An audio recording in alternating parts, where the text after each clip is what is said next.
Hey, everybody. Welcome to episode 2 of the Spirit Cabinet, where we have the fantastic, I know you're going to love him, Aaron Naughton. For the next hour, we're going to be picking his brain about his mediumship, and I want to just get right into it. So, Aaron, how are you? I'm well, thank you. How are you? I'm fantastic. Good. So, what is new in your world? What isn't new in my world is the question you should be asking. I am just constantly busy. I don't know where my time goes. I still think it's October 2012, and I just don't know what's happened. So, probably that's not long after I first met you, and you really are one of the most busy people that I've ever met, just in the different phases of your life, from mystiques to what you're doing today, constantly on the go. So I've been thinking about these interviews, and I know that I talked to you a little bit about wanting to get a little bit deeper into, just kind of going beyond the surfacey stuff of every other interview you've done where they've asked, so how old were you? Or when did you start? When did you know that you were a medium? That sort of thing, because it's been done, and I really wanted people who had an interest in spiritualism or the mechanics of mediumship or their own development to be able to really sort of sift through your brain. And in doing that, the one question that I intend to ask anybody who I talk to is their opinion on this, because we'll get so many different answers, is mediums. Are we born or are we made? Interesting question, and it's something that comes up quite a lot. And before I answer that, let me just say, if you want to pick my brains, best of luck to you. There's no getting out sometimes. But no, it's a good question. I think it's a mixture of both, to be honest with you. I believe that everybody has some ability to be able to connect with spirit and to connect with energy around them. And I believe that everybody has that ability to some degree, to some level, but not everybody has the ability or need or desire to expand that and to go further. So for me, for example, when I was younger, answering the question you don't want to ask, but when I was younger, I used to see spirits, and I used to hear them and feel them as well around me. But I didn't tap into that until later on in my life, and I started to learn what it was about and developing that ability, and to kind of dissect it a little bit and kind of see how to control it. And with training and with the correct mentoring, I was able to become what I am today. But I don't think I could have become a medium as I am now without that learning and without that growth. So I believe myself, I was born a medium, but I also believe that I believe I was born aware of spirit, but I've become a medium through learning. But I believe everybody has that ability, but not everybody will be as strong as others. I believe everybody has their own sort of strengths and abilities. I mean, I can't cook to save my life, you know what I mean? But I can do mediumship. So I believe that some people can cook better than me, and then some people are worse than me. But that's just life. That's just dealing with skills and abilities. And I think everybody has the ability, if they want to connect with those who have passed. So that's kind of a perfect segue into one thing that I find so interesting about you and your family is you are the third of 3 generations of practicing spiritualist.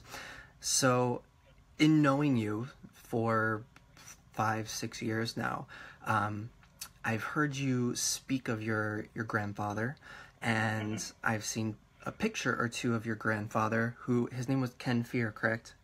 That's right, yeah. Okay, so I guess one, in seeing his picture, and with a surname like Fear, he seems a little intimidating. And so it was your grandfather, your mother, who I see is listening at the moment. So we send our love to her. But and then yourself, who practiced and worked with it and really engage it. So was it one of those things where did you grow up in Spiritualist church, or you started having experiences and your mom said, okay, well, let's take him to Granddad? Pretty much the latter. I mean, my grandfather, yes. I never saw him as intimidating because he was my grandfather, but I know many who did. He was very old school. He liked doing things the right way. And if you deviated from doing things the right way, he wouldn't be afraid of telling you so. And he would just speak his mind. There'd be many occasions he would just say something and I think, oh my God, you can't just say that to somebody. But he would, and he wouldn't care. But he believes you either do it right or you don't bother at all. There are things, because he's passed now, he passed in 2009. There are things that I do now in public demonstrations and in private readings that he wouldn't agree with and would tell me, that's wrong, don't do it like that, and would be very stern about it. But I believe everybody works in their own way. So, excuse me. So I do think that I think it's good to be that stern, but sometimes you need to be a little bit more softer and gentle. And there are times when I finish doing a reading or I finish doing a demonstration and my grandfather comes in and he's like, you shouldn't have done it like that. And I think, oh, okay, fine. But I was actually, funnily enough, I was brought up, because my parents are separated, through the Catholic side of my family. My dad was a Catholic, his mum was a Catholic, and I was brought up through sort of a Catholic primary school, and I didn't go much further after primary school, but that was kind of the environment I was brought up in. I remember filling out sort of exercise books about how Jesus loves me and how God loves me and things like that, so it was very sort of Catholic orientated. But when I sort of was speaking with my mum, I was about 13 years old. She was talking to my sister actually about a situation that she had experienced where in her house every morning she would get up in the morning and all the interior doors of the house were open, be it doors, cupboard doors, whatever, all of them were open. And it just so happened that there was a spirit at the time residing within the house, and they were kind of, well, I suppose you would say they were a lost soul, and they was kind of exploring the house and trying to it's going to sound cliche, but it was a pirate looking for their treasure, right? But where I lived, there was a lot of piracy. And she asked her spiritual group, her circle, to come on in and to kind of help this spirit move on and realise that they've passed and it's time for them to move on to the world of spirit. And I was listening to this story and I was just completely sort of entranced by it. I was so sort of blown away, and I had so many questions and I was wanting to know more, and I was picking it to pieces, and I was just completely and utterly curious.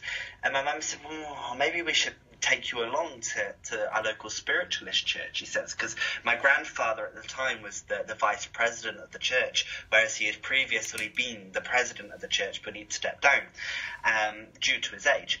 But she took me along to the church, and I went along, and it was an amazing service. And I remember at the time there was all this family drama going on with my sister, where one of her friends had been horrible. She was having a house party, and the next morning she'd found her pet hamster actually in the microwave, and one of her friends had microwaved it.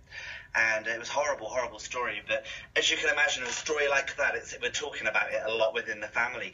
And this lady comes up to us, who was the president of the church, Mary Lane, and she says, oh, how are you? You know, chit-chat and things.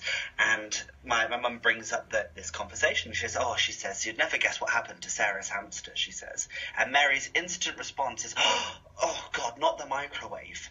And I thought, how the hell did she know that?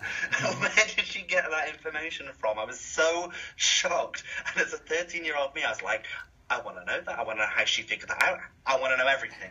And from that point on, I was hooked. And through the next few years, I was sort of mentored by my grandfather and my mother, sort of in open circles, development groups. And also I was later on invited into what we call a closed circle, where only invited members are allowed to go along to it, and they practice and develop their mediumship. So I was kind of under the watchful eye of my grandfather, considering I was so young. Because you see, in spiritualist churches, especially now, it's a little more strict. You're not allowed to go to a spiritualist church if you're under the age of 16. And if you're under the age of 18, you have to be accompanied by an adult or a parent sort of thing. So I kind of broke the rules, as it were. But with my grandfather being who he was within the church, I was allowed. The rules were they weren't broken. He would never break rules. He would say he would bend them, so they were very much bent. But he just kept a very watchful eye over me, considering I was so young, and I'm very grateful for that, because I wouldn't say I grew up through the Spiritualist church, because I grew up through a Catholic church, but from my teens onwards, I grew up through the Spiritualist church, and I learned and discovered so much about myself and spiritualism as a whole.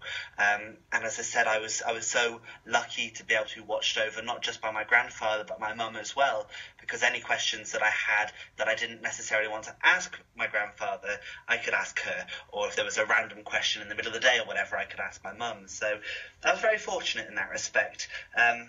Actually, when I discovered spiritualism, I moved away from Catholicism, because I found that Catholicism just wasn't for me as well. So I kind of moved from one end of the spectrum to the other, really, in pretty much in just one singular moment. Do you feel like there was a difference in what you gained from sitting in an open circle to sitting in a closed circle? Well, absolutely. I mean, when I started my sort of pathway through spiritualism, an open circle was essentially just like a development group where people sit around in a circle. You're not sat there holding hands, humming, or anything weird like that, but you are sat in a circle, because there's an energy links between everybody, and you are developing, and you might be doing some meditation, and you're sort of enhancing your spiritual and psychic ability. Now, that was when I was living in Bristol. I moved to the northeast of England about 3 years ago. And I thought, I'll go along to one of these open circles up here. I'll see what they're like.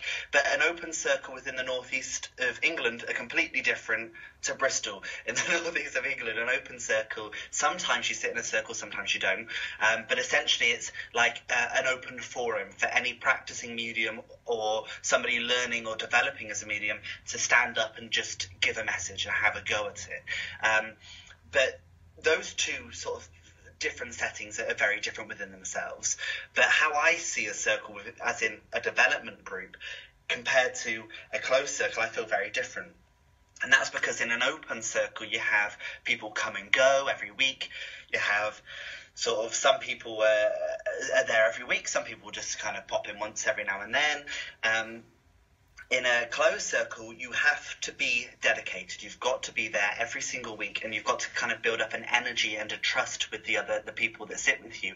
And there's almost like a family feeling between the people in the circle. And quite often as well in closed circles, you will be given a seat, and you stay in the same seat every week. And not only is it the same sort of position, but it's the same seat itself. Back in sort of before I went to closed circle, they used to actually write people's names on the bottom of the chairs, and you would sit in the same chair, so that the energy kind of builds up, and you kind of have this sort of accumulation of energy with the world of spirit. So in an open circle, it feels a lot more relaxed and a lot more I don't want to say weak, because that's the wrong word to use, but the energy is different in the respect that it's not as built up over time, whereas in a closed circle it's much more dedicated and it's a lot more strict, and there's this sense of belonging, really, whereas the open circle, it is very come and go. You might see a stranger this week, next week you might see somebody who's been there all since you've been there. It depends, really. Excuse me. But yeah, there is a definite difference because of that dedication. But I think an open circle is definitely a great place to start. So, one question that I have, and if you want to be, I guess, very, I don't know how you want to answer this. I'll leave this completely up to you, because I know that you demonstrate at many, many churches, and I don't want to get you in hot water with any particular church or organization. But, here in the United States, we have independent churches, and then we have the National Spiritualist Association of Churches. And then in the UK, there's, I'm sure, independent churches, and then I believe you have the NSA, or the NSU. So to you, working in these different churches, I guess, one, do you notice, different styles, or is there certain things that you can do at a national church that you couldn't do at maybe an independent church, or vice versa? Mm-hmm. Yeah. Well, yeah, we definitely have that here. And I think from my understanding, there are a lot more churches within the UK than there are in America, or at least the sort of the amount of churches per area. Let's put it like that. Absolutely.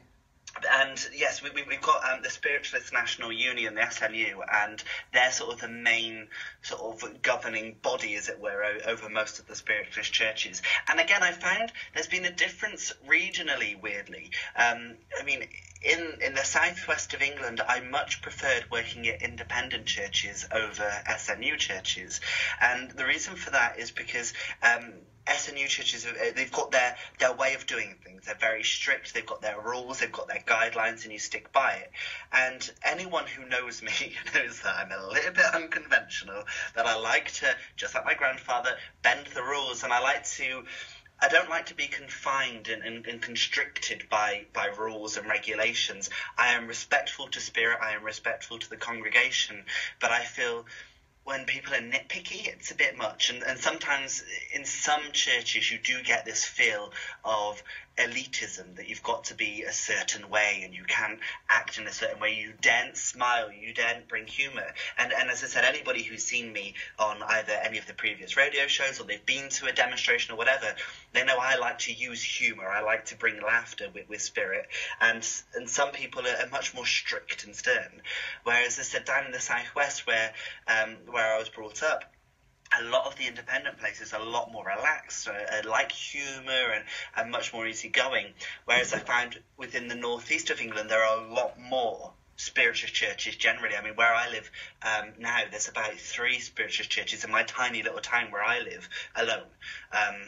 And I'm now serving like 50 spiritualist churches, and that's just within the northeast alone. And that's not even most of them either. But there's a lot more, so there's a lot more variety within them. So there are some churches that, both independent and both SNU, that can be a little bit staunch and a little bit difficult, I want to say, to deal with.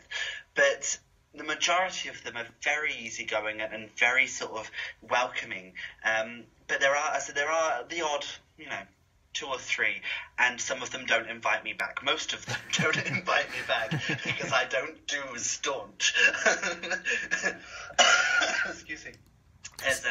There are a couple of churches, I won't name names, that haven't invited me back, and that's fine because obviously I don't suit the way that they do things or their ethos where the other churches do. Whereas up in the northeast, a lot of the independent places, I do love serving them, but some of them I feel they might benefit from a rule or 2 or a guideline. So I don't think it's to do with whether it's SNU governed or whether they're independent. I think it's really depends who's behind that church, who's on the committee, who's the president, who's the vice president, who are the people that are looking after it. And I think if you have somebody who wants things to be very strict and set by the rules, that's what you're going to get, that feel in that church. Whereas the majority of them, and there are so many up here that I love going to, both SNU and independent, that you just feel welcome and at home in. So once upon a time I might have said, yeah, there is a difference, but actually I just think it really does depend on the people that are at these churches. And I say about bending rules, and some of these presidents, again, I won't name names, but some of them like to bend rules and they like to push the boundaries. And there's one lady that I know who's a president of a church, and she says to me, people say that you can't do X, Y, and Z because these are the rules of the SNU. She says, but there's a way around doing it, so I'm going to find a way around doing it. And I think that's fantastic, because at the end of the day, we shouldn't constrict spirit and we shouldn't constrict development and learning, but obviously there is a right and wrong way about going things. You can't just whack out a Ouija board in the middle of a high street. You know what I mean? You've kind of got to have a way of doing things. So I don't think there is a difference. I think it all depends on the people, really. Last night I was doing a live stream, and a young man that I know who's sort of really stepping into his own as a budding medium, who I think has some really good potential, asked about platform. And I thought, that's such perfect timing, because one of the things that I really admire about you is you, I think, really own, being a platform medium. Obviously you work at it a ton, and I think that in general, and maybe I'm wrong here, but just from my observations, I really love looking at the difference between American mediumship and UK mediumship. And in the United States, it almost seems that mediumship is just a commodity, as to where, because spiritualism in the church is more present and more prevalent in the UK, it's seen more as something that's, I think, maybe a little bit more, I don't know if sacred is the right word, but when you are, I guess, first, do you remember your first time on platform outside of a circle? I do, yes. Again, I was very, very young, and my mum was doing the service, and she said, "Come on up, come and just sit. You don't have to give a message, but come and sit with me and just feel how different the energy is on platform in comparison to in the congregation." So I did, and then sort of halfway through the service, she pulls me up and says, "Right, come on, have you got a message?" And I gave a message to a gentleman called Cliff Palmer, who ran the circle in that church for many years, and I gave a message to him, and I remember exactly what I said, but I won't share it because obviously it's confidential. And he absolutely loved the message, but it was nerve-wracking. It really was terrifying. So I remember it well. Okay. And you talk about your grandfather and Mm-hmm. being particular in what is the right way and what maybe isn't. What are some things that you do? What are some of your stylistic differences that maybe your grandfather wouldn't care for today? Good question. Now you're trying to get me to shut myself up, Travis. There's a few things. I mean, for me, I do use a lot of humour. I think, to be honest, when you're working with spirit, it can be very... See, I'm trying to watch my words now, but it can be depressing. It really can, working with spirit, because at the end of the day, these are people who have parted from us, and there's a lot of grief, there's a lot of sadness, and there's just a lot of solemnness involved in working with spirit. And I think it's so important to get a balance of sadness and grief, because some people are still grieving when they come to the churches and then what have you. Most of them aren't, because they're regulars that have been going for 25 years. But I think it's a good balance to have humour with it as well, because at the end of the day, if you become too solemn and too depressing, it can be just a bit overwhelming. So I think it's really important to have humour. So there are many things that I will say on a platform that are perhaps very almost crossing the line as to whether or not it's done on platform. My grandfather wouldn't like some of the things I come out with and some of the jokes that I come out with, but that's just my sort of stylistic. And yeah, I do work very hard at doing platform work. I do services at least once a week, and the reason I dedicate myself to that is because I want to make myself and the world of spirit available to as many people as possible, because at these churches they don't charge. Well, most of them don't charge, and there's usually like an opportunity to give a donation sort of halfway through. They kind of hand a basket out, as you imagine most churches are. You don't have to give, and if you don't give, you don't get a stern, angry eye either. It's up to you. So I like to be able to make myself available to those that can't afford one-to-one sittings. So that's why I do it. So when I do rostrum work, for me, it's about being myself and being who I am. I think one of the biggest things my grandfather would have an issue with, and I might add a couple of churches have had issues with as well, is that when I'm on rostrum, I choose to wear jeans. And having denim on rostrum apparently is a huge no-no. But as far as I'm concerned, when I'm on rostrum, I am just me. I'm going to stand up there in the clothes that I would normally wear. I'm not there in a hoodie and pajama bottoms or anything like that. But I will stand as I am. And if spirit are happy with me standing as I am, that's how I'll be. But many churches like their visiting mediums to be, especially the men, to be in suit and tie and shirts and things like that. But that's not me. I will wear a shirt with a couple of buttons on the top undone, and I'll wear jeans. And it's not done. One church hasn't invited me back, and another church had to have a committee meeting as to whether they invite me back or not to the church. Oh, my grandfather would also turn around and say, "You're not standing on rostrum until you get changed." But that's, I think, an old school way of doing things, and how I'm trying to bring modern mediumship into way of doing things. Do you notice an increase in the younger generations in the churches, or is it still somewhat how it has been as far as more older people? It's definitely more older people. I would say. I'd say it's not. They're not like, really old and on their own way to the world of spirit, but I would say it's more from sort of middle-aged onwards. When you say younger people, I'm assuming you kind of mean people our generation, sort of in their sort of teens, 20s, sort of early 30s and things.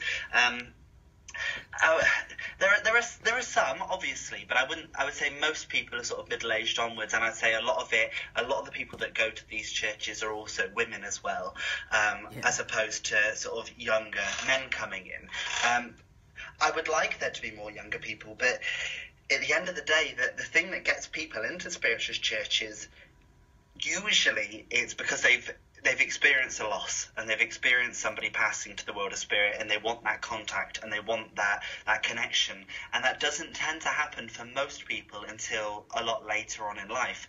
And then that's when they kind of get involved within the church. So I think it's quite rare for somebody young to enter the church. But no, I would say it's still pretty much the same. But I am aware of, in where I live, I can probably name 2 or 3 people who are sort of in our generation that either work rostrum or go to church, or both. So not many. That makes complete sense. So when you're, let's say, okay, you're working a church, or you're on platform versus a private reading, do you approach it from a different, mental state or emotional state, or do you prepare any differently for one format versus another? In regards to preparation for a one-to-one, I kind of spend sort of a good few days panicking. I don't know why, but I find one-to-ones very nerve-wracking, and I get very nervous with one-to-ones until I start. I have these nerves build up, whereas on a sort of doing a rostrum, doing sort of a public demonstration, I'm absolutely fine. And I think that's because I come from a very theatrical background. I did a lot of theatre through my school years, and I also then went on to volunteer for a theatre company. So I've done a lot of stage work, so I feel comfortable on stage, whereas on a one-to-one I find it very intense. But I definitely approach it differently, because at the end of the day, during platform work, it's very public, and there's a lot of people in the room that are listening, and there's a lot of nosy gossipers out there. I'm one of them. And I like a good gossip. And sometimes you don't want your dirty laundry, or you don't want personal information or whatever given out to a room full of strangers, or potentially your family and friends may have come along as well. You don't want that information given out. I remember somebody messaging me once saying, I'm thinking of coming to see you demonstrate. He said, but I'm actually gay, and I'm not out. It's secret, and I don't want it being announced to a church. So I'd feel uncomfortable coming along because of that. And I said, well, for one thing, I wouldn't give away your private information in a setting like that. And for another, spirit probably wouldn't even tell me about stuff that you don't want me to know or other people to know. Whereas in a private sitting, I would be a little bit more open and a little bit more liberal with the information. And especially sort of in some cases, I mean, again, going back to a right way and wrong way of doing things, on platform, if I've got a spirit coming in who, say, took their own life because of a drug overdose or something like that, then what I would say on a public sort of demonstration, I would say, I've got somebody here who went to the world of spirit through their own actions, and it was through tragic events. That's all I would say. Whereas in a one-to-one, I would go into more detail. I would talk about sort of the fact that it was through drugs, and maybe if spirit tell me sort of what drugs, what went wrong, whatever. I would share that information if I thought that the person in front of me could take it, and also if spirit gave me it, to be honest. Sometimes they don't want to tell me. But I wouldn't do that in a public place, because I just don't think it's right. I don't think it's acceptable to go into so much detail. But on a private thing, it's a whole different kettle of fish. And, something you bring up I think is so important is discernment with delivery. A person can have just a raw natural ability, but I think that unless there's a lot of the experience in presenting that information and having discernment with how, even how you word things. You can still give what you get, but you don't have to, there has to be a certain level of tact in the delivery, and I think that's something that's just gained with experience. So I think that's a beautiful thing, because it's a wonderful privilege to be able to do something like this. And I think that even well-intentioned people sometimes who maybe don't have that understanding can actually do more harm than they do good with their good intentions. But in regards to platform, one thing that I love, I thoroughly enjoy, just for pleasure, I love watching other people work. I enjoy, looking at their styles of presentation and their wording, and sort of trying to get inside their head and figure out how they're ascertaining their information as they're delivering messages.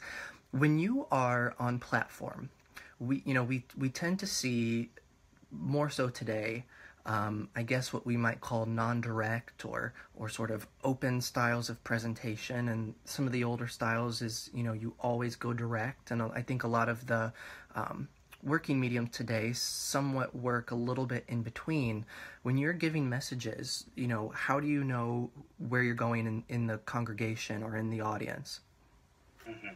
I go direct. I think that, well, for instance, I could know to everybody listening, can anyone understand a Steve here? Can anyone understand a Betty? I'm sure there'll be somebody listening that can understand a Steve or a Betty. I haven't got Steve or Betty with me, by the way.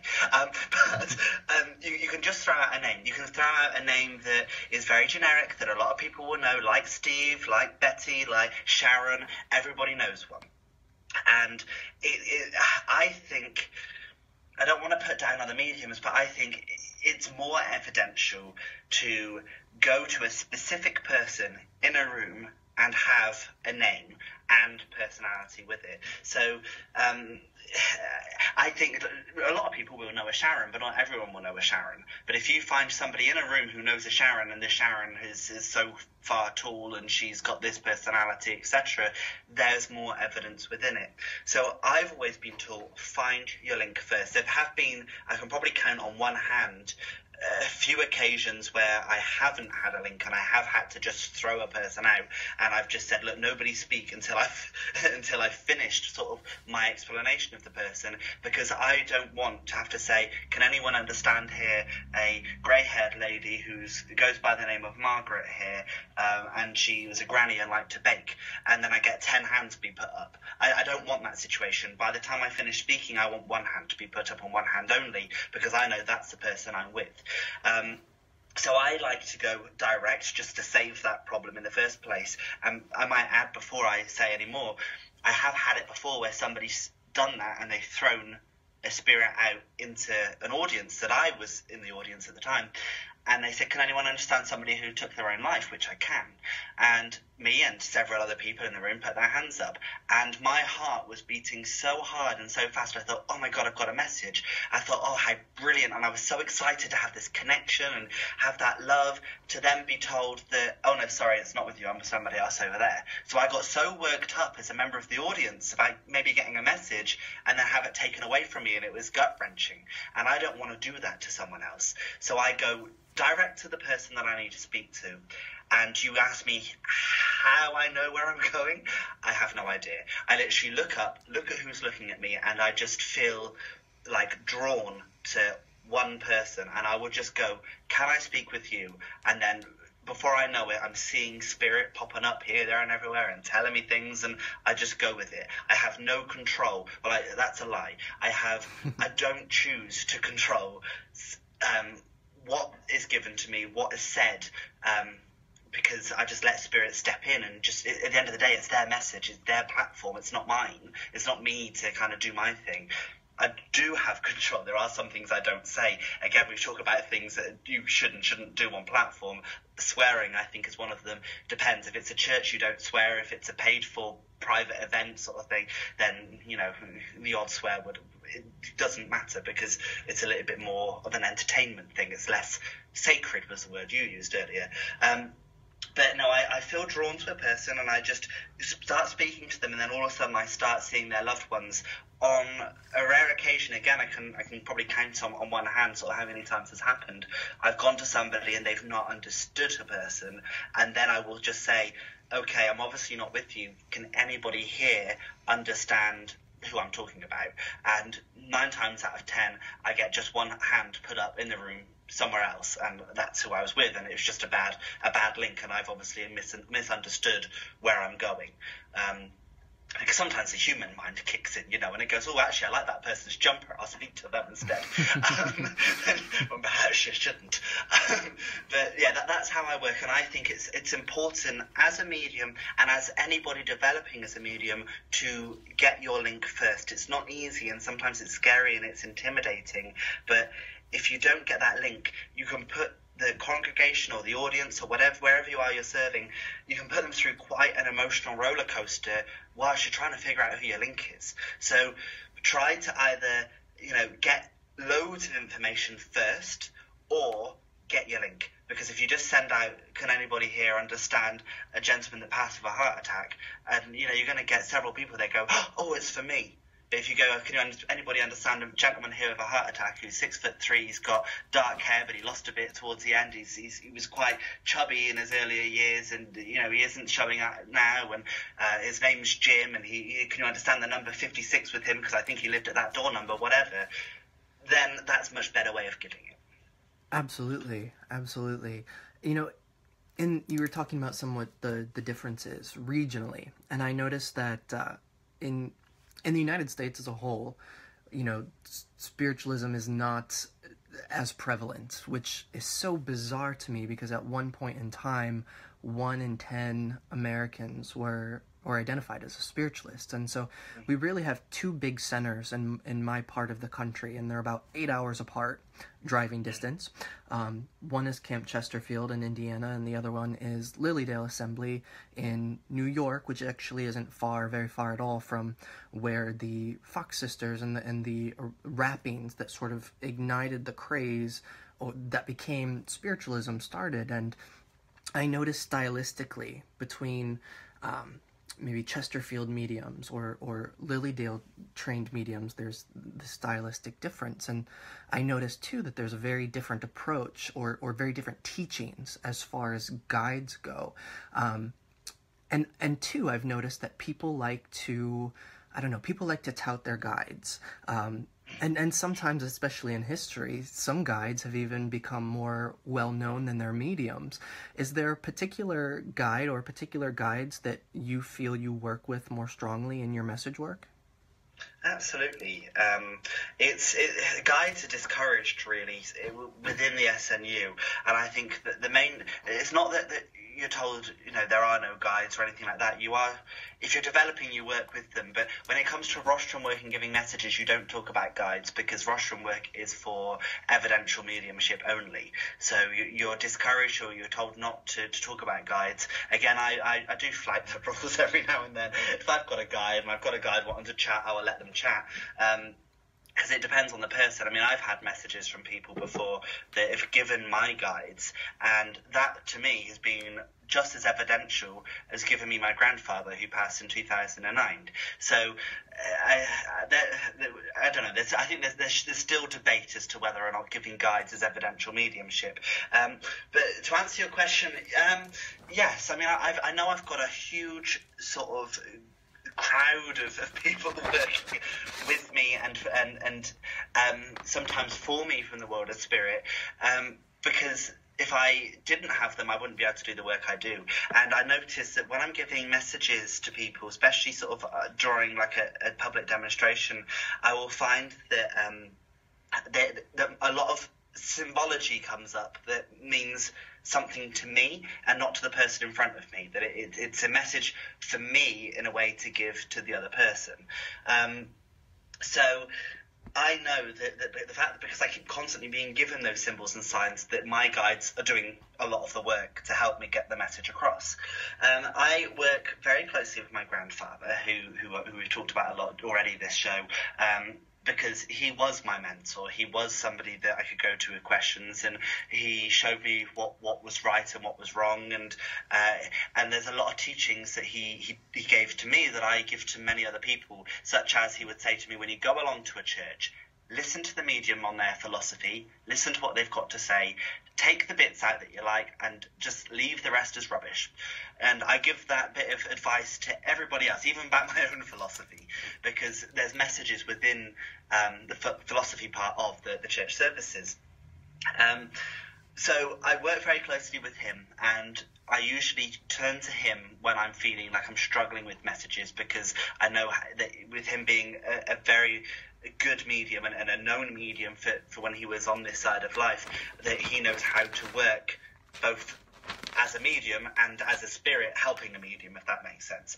I also have, to be a little bit zany out there for those people, I also have a guide who isn't human, who I believe is from an alternative planet, so this is going to blow a few people's minds, who has the form of a dragon, and there's a lot of humour comes with her. She doesn't really have a name, but I call her Rosie because of her colour, and I work with her sometimes when I need a bit of humour and a bit of upliftment. I've got a guide who I know works for protecting me, and he's dressed as a monk, and he has his hood up, and he looks quite scary. Actually, a lot of people think, oh gosh, there's a horrible evil spirit. He's not. It's just how he's dressed. You shouldn't judge people on how they're dressed. If they're wearing jeans, it's okay. But they're wearing a hood. I'm not going to wear a hooded cloak on Sunday. For those of you that are going to be at Philadelphia Spiritualist Church on Sunday, I'm going to be sort of in my normal clothes. But I've got him working with me as a protection. He doesn't speak. He's just there. So really, the main people I speak to are my grandfather and to Rosie on the occasion when I need a bit of sort of wisdom and humour interjected. But since my grandfather passed, I turn to him mostly more than anything, because, as I said, because he understands how to be a medium, and now he understands how to work from the spirit world as well. He can use both those lessons to kind of assist and help me, and he is always by my side when I'm working with spirit, and it gives me a lot of peace and sort of comfort to know that he's there, because I know that if he's there, it's going to be absolutely fine. How do you think that being a working medium or engaging the practice of giving messages has changed you as just a person in your everyday life? That's a good question. I think, for one thing, it makes up a huge part of my life. It is my belief, and it's also my knowledge, and it's the way I look at the world and look at everything as a whole. But it's not my defining characteristic. I have many facets. I'm a student, and I'm a mentor, and I'm also a medium as well. So I have these sort of different facets to me. So I would say that, and also on that as well, I don't mix those facets either. I don't walk into university and start giving people like the lecturer and go, oh, by the way, Mr. Lecturer, man, I've got your dad here from the world of spirit. You know, I mean, I know we're trying to learn about, pedagogy, but can we just talk about your father? I don't do that because it's not appropriate. And at the same time, when I'm stood on rostrum, I don't start trying to teach people French, and I don't try and mentor people, So I think it's important to have sort of your different aspects of life. It's okay to have that, but not necessarily mix them. But how it affects me, I think it's the way I look at life. I would say I'm a much more positive person. I'm a much more optimistic person because of my beliefs, because I know that there's a greater energy than myself. I know there's a bigger picture to everything, and I also know there's purpose and there's reason for everything that happens, everything that's done, and everything that I do as well. So I know that there's this greater being rather than me, if that makes sense. And it gives me this more positive view. And also, when I'm on my own, I don't feel alone. I don't feel lonely, but I know that I'm on my own physically. But I know that if I need somebody there, there's somebody from the world of spirit by my side. So I think it has that impact as well. And I think because of my knowledge of how energy works and how to kind of work on rostrum as well, I think it gives me a little bit more diplomacy and tact in life, and also it makes me respect other people's energy and what I put out there and what I say, and I try my very best, although I'm still learning and I'm sure I'll never really master it, but I try my best to send just positive thoughts and vibes out into the world. But I have an inner bitch sometimes, as you well know, Travis. And I have, you know, the occasion. I'm human. I get frustrated if somebody cuts me up on a roundabout or sort of on the motorway or whatever. I'm gonna get shouty, and my road rage full on goes out. But I try my best to send positive vibes out, because I know those negative vibes I send out, I'm just gonna attract more of them.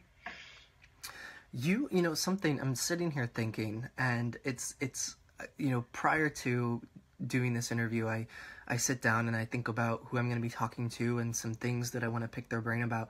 There's something that's kind of funny to me that I did not intend to talk about, and it was triggered by you talking about road rage.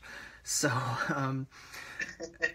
we were talking about your guides, and you know, you had mentioned Rosie, and a few years ago, there was sort of a situation for you that was kind of triggered by an incident of road rage that you were the victim of. And a bizarre circumstance sort of came up, and you were going to go meet these certain people. And I was terrified because I got sort of this cryptic text message from you, and I was like, oh God, he's going to be, you know, they're going to find him in a river somewhere. So I just lit a candle and I said a little prayer, and I sent you this picture.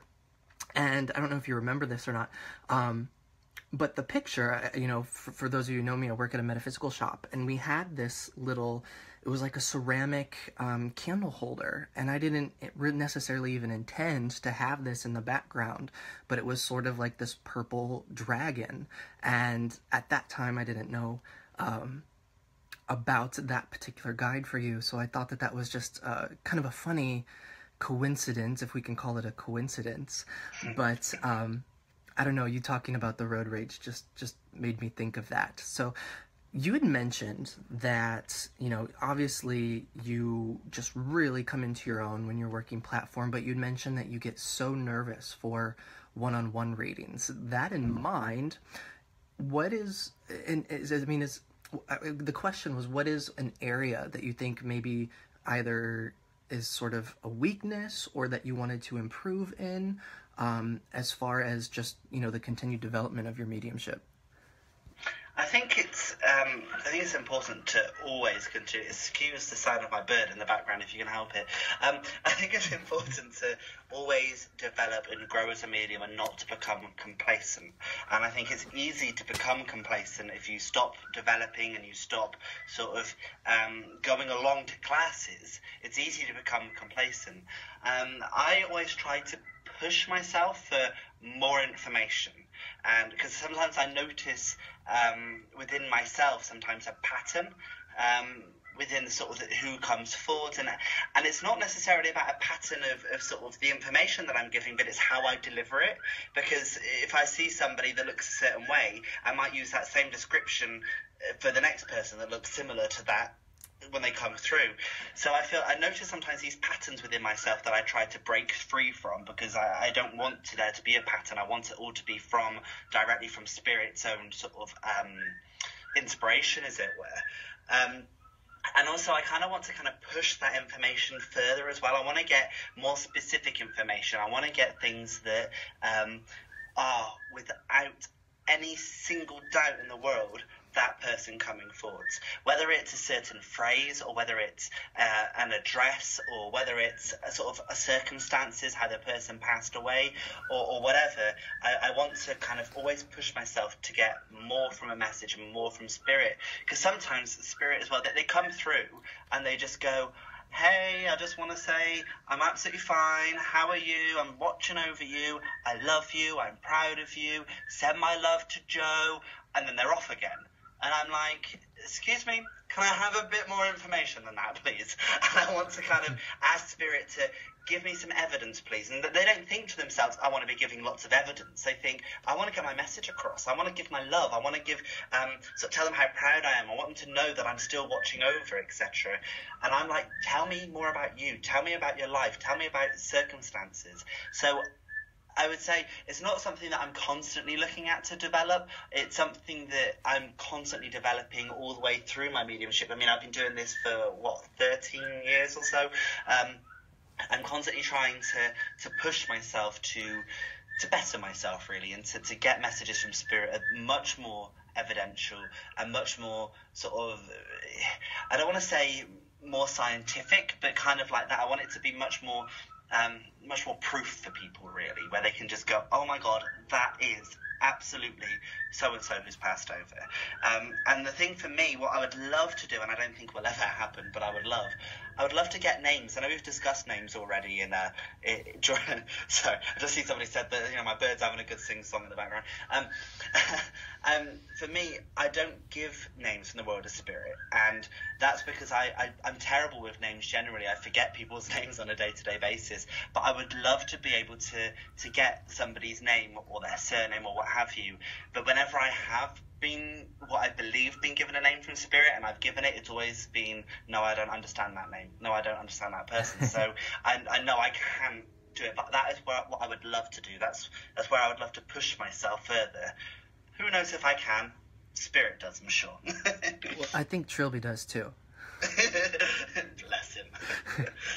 So in the United States, mediumship is almost sensationalized. We have all of these shows, a Hollywood medium and Long Island medium. What are some of the big differences you notice between UK and American mediumship? I think you've kind of hit the nail on the head there, really. I think there's this, but then nobody get offended, but I think there's this situation where a lot of American culture is all about sensationalism. It's got to be bigger, it's got to be better, it's got to be flashier, it's got to be the next big thing.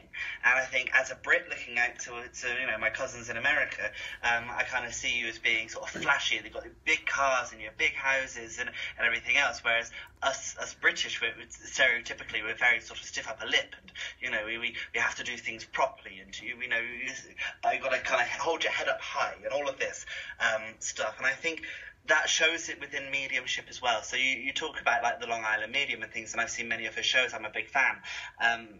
But the whole kind of, I'm having to stop people in the middle of the street and give them a message. Right. It's very, the big I am. Look at me. It's all glitz. It's all glamour. Look how wonderful my hair is. It's all sort of very Hollywood.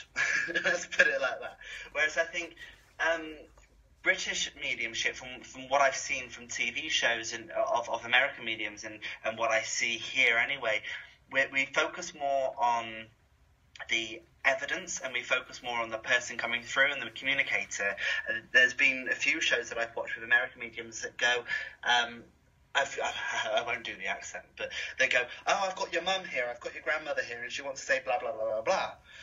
Now, that's all well and good, but here in Britain, we go, I've got your grandmother here and she looks like this and she does this and she wants to bring this memory to you and she wants to talk about her anniversary of her passing and this date and she wants to do this and she wants to say this. And I don't know whether that's because of editing on the TV shows and it's all like cutting out all how the producers would see it, all the stuff that's not important and just having the message. I don't know, but from what I see on the TV, it does seem it's much more, as you said, sensationalized, much more Hollywood, and us Brits are more kind of like, well, we'll just give you some more evidence and more evidence and more evidence. As a criticism of British mediumship, I would say some mediums give too much evidence and don't give a message. Yeah. I've had before where they go, I've got a man here and he's 6'2" and he's got greyish hair and he's got a long nose, and they go into all this description for a good sort of, if it's a public demonstration, they go on for 10, 15, sometimes 20 minutes with all this description, and then they go, and thank you for working with me. And you think, what do they want to say? Why are they here? Why have they kind of crossed over from their world into ours, spent that energy to pass through the veil, because you've just told me that they're just there? So I think sometimes, British people need to give more message than evidence, really. So I think that's where the differences lie. So I know that we're kind of coming to the end of the hour. I have just a couple more questions for you. Yeah. One is, are there any British mediums that you kind of admire or think highly of? I don't know how to answer this question. You don't have to. Because I want to say no, which sounds awful. But no. I'm one of these, I'm a bit of a boring person, really. Apart from the talking to dead people bit, I'm a bit boring. Because I don't really follow celebrity culture, and if you say to me, oh my God, have you seen, trying to think of an actor. Say, Siri, I'm struggling with this. Natalie Portman and this. I don't know who Natalie Portman is or what she's been in, or I couldn't even, actually, I genuinely couldn't tell you right now. It was just a name that came to my head. But I have no interest in celebrity culture and things. So that's true for like British mediums as well. Like there's no British mediums that I follow or watch. There's a few mediums that I'm aware of that I disapprove of. Again, no names. I disapprove the way that they work. Sometimes, again, it's too sensationalized. Sometimes I think it's a little insensitive the way things are given across. But I've heard a lot of good things about some mediums, such as I've heard good things about like T.J. Higgs, Tony Stockwell. Those are the names I've heard of, and I've heard good things. But I wouldn't say there's anyone I kind of look up to and follow and kind of passionately stalk or anything like that, just because I'm a boring person.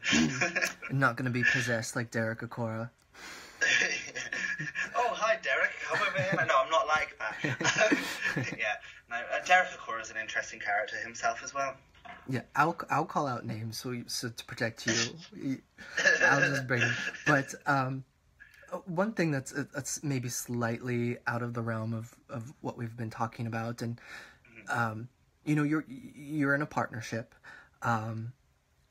Does your mediumship have an impact? Because if I understand correctly, maybe he's slightly skeptical. Mm-hmm. Yeah, well, when I met my partner, he was he was a non-believer. Not anymore. But that's because spirit are just spirit, and they do their things in their own way, really. And oh yeah, one of these mediums that I admire is, of course, my mum. Apparently, I need to say. But no, within my relationship, my partner was very much a non-believer.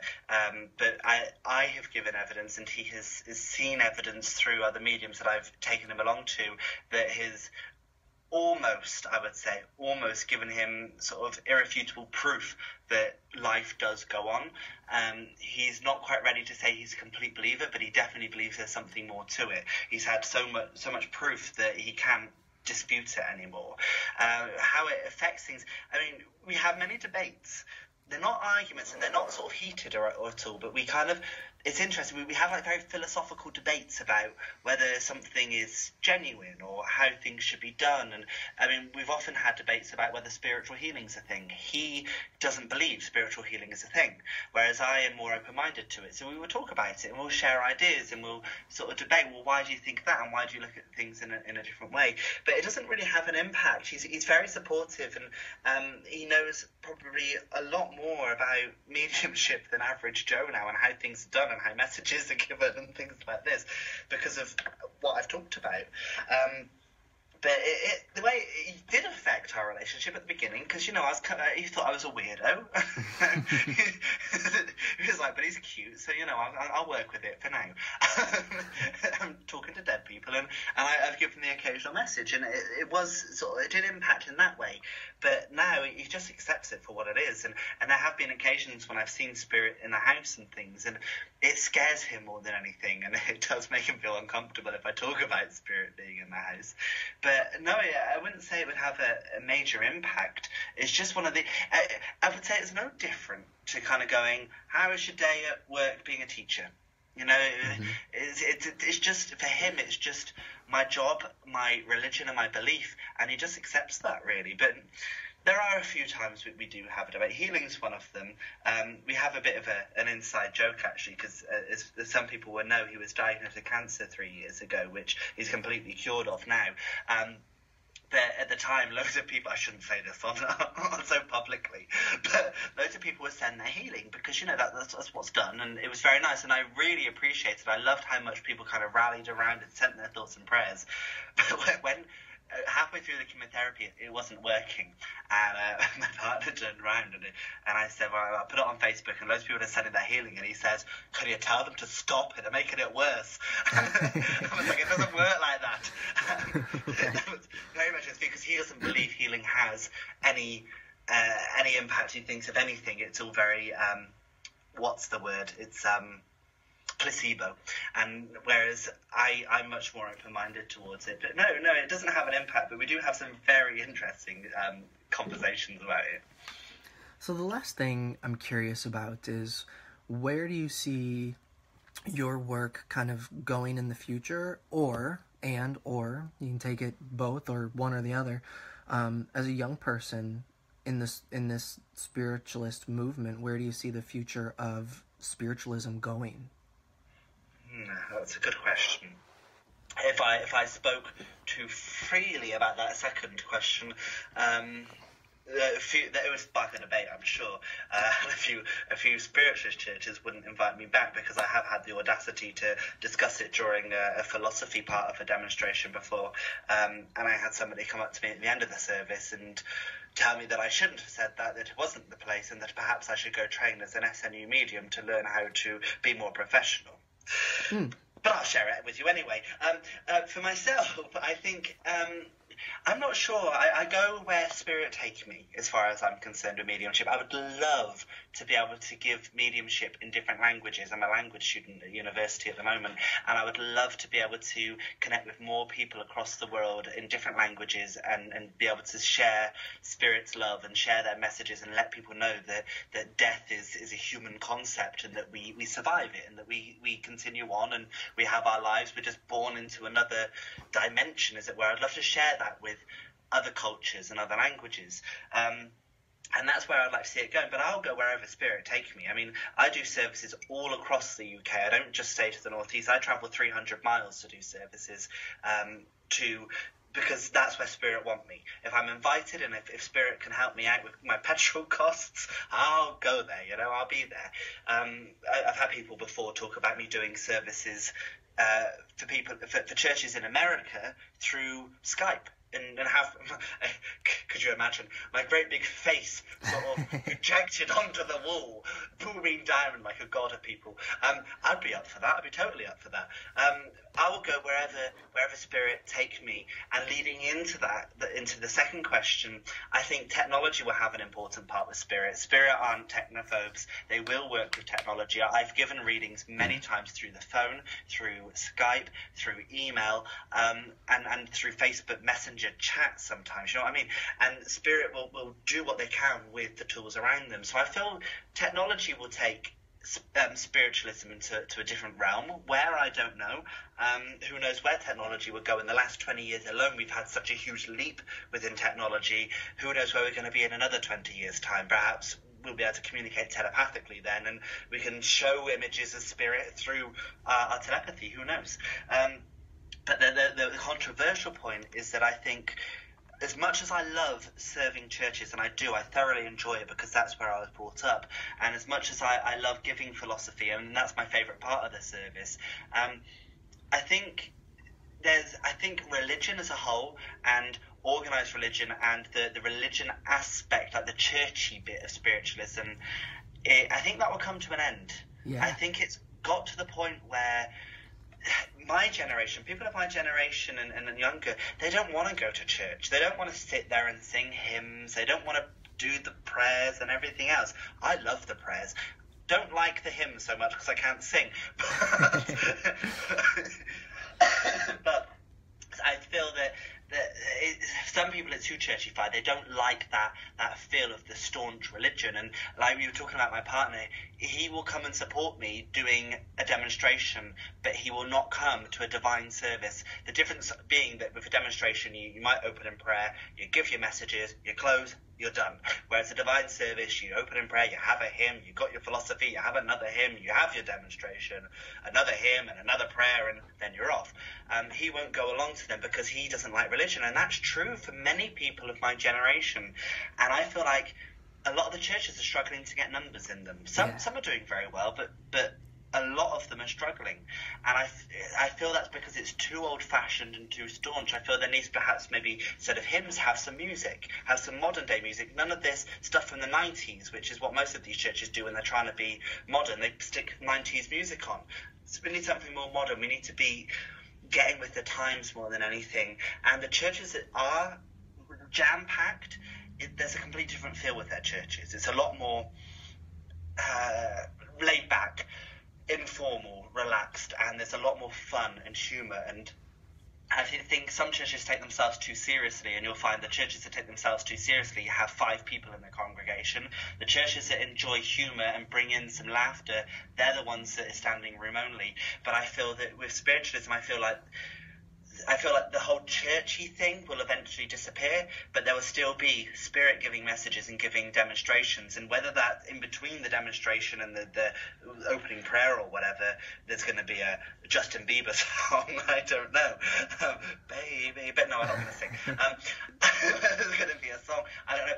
But I feel there needs to be a modernization of spiritualism as a whole, because these churches and these centers, they're losing the interest of young people. Young people go because they're interested in spiritualism, and they find it just a little too strict, a little bit too scary sometimes, too culty.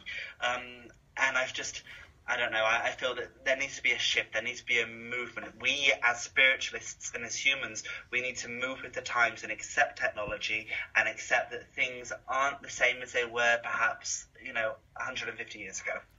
Oh, absolutely. I agree with you completely. I can't tell you how much I just appreciate you as a person, and I can't tell how much I've appreciated your time and you just sharing your experiences and your knowledge. Are there any upcoming things, demonstrations or anything like that you might want to let people know about who may be listening in your neck of the woods? Oh, I am constantly here, there, and everywhere. I mean, this Sunday alone, I'm at Philadelphia Spiritualist Church. Lovely place, absolutely lovely place. And literally, I'm pretty much somewhere every week. Next week, I'm not anywhere, ironically enough.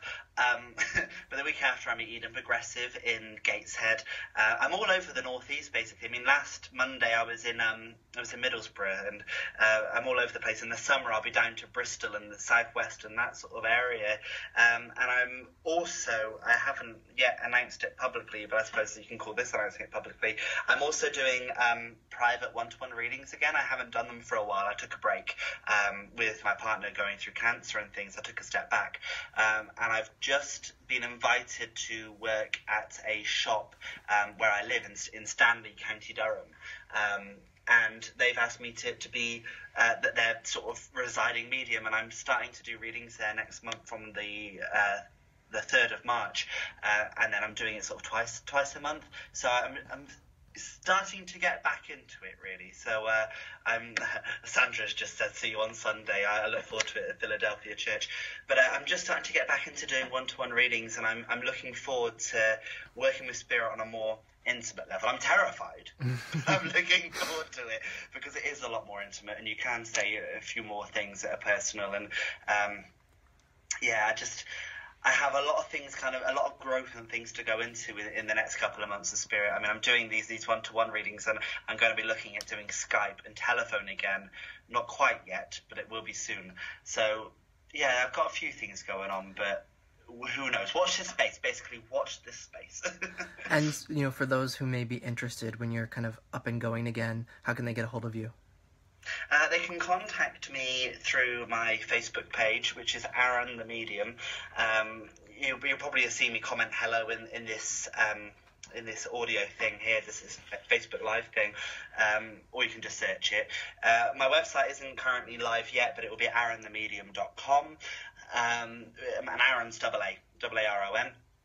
And they can also, to book me for a face-to-face reading, if they contact the Trinity Centre, which is in Stanley itself, in County Durham, they will be able to book one-to-one readings with me there. It's all done through their system. I don't book it myself, and they can contact them through sort of telephone or their email or their Facebook page, and you can also sort of text the number as well. And I'm deliberately stalling, so I'm trying to find the telephone number. There it is. I've lost it again. They can contact Trinity Centre on 07886 44 1315 and give them a call, and they can sort out a face-to-face reading. If you're interested in sort of like Skype or telephone or things, just drop me a message and I'll put you on my notification list, and I'll let you know when they're available. Well, again, I appreciate you and your time so much. I know that you probably have a ton to get back to, but it's really been a pleasure talking to you, and I'm sure that, you know, I've learned so much, and I'm sure that anyone who listens live or in the playback is going to get so much out of our interview. So I guess I'm going to let you go, but I would love to, at some point in the future, pick your brain again, and other than that, you just have my immense gratitude. Thank you. You'll be more than welcome to pick my brains whenever you want. But thank you so much for inviting me. I've thoroughly enjoyed it. It's been great fun. And I hope somebody's got something out of it. I hope I don't get banned from several churches for the things that I've said in this podcast. But hey, it's just who I am, and that's just, I like to be honest. That's the main thing. But thank you so much for having me. It has been a whale of a time. And now I've got to take on my other facet, put on my other hat, and get on and do some French homework. Well, you have a great rest of your evening. Thank you, you too. Bye. Bye.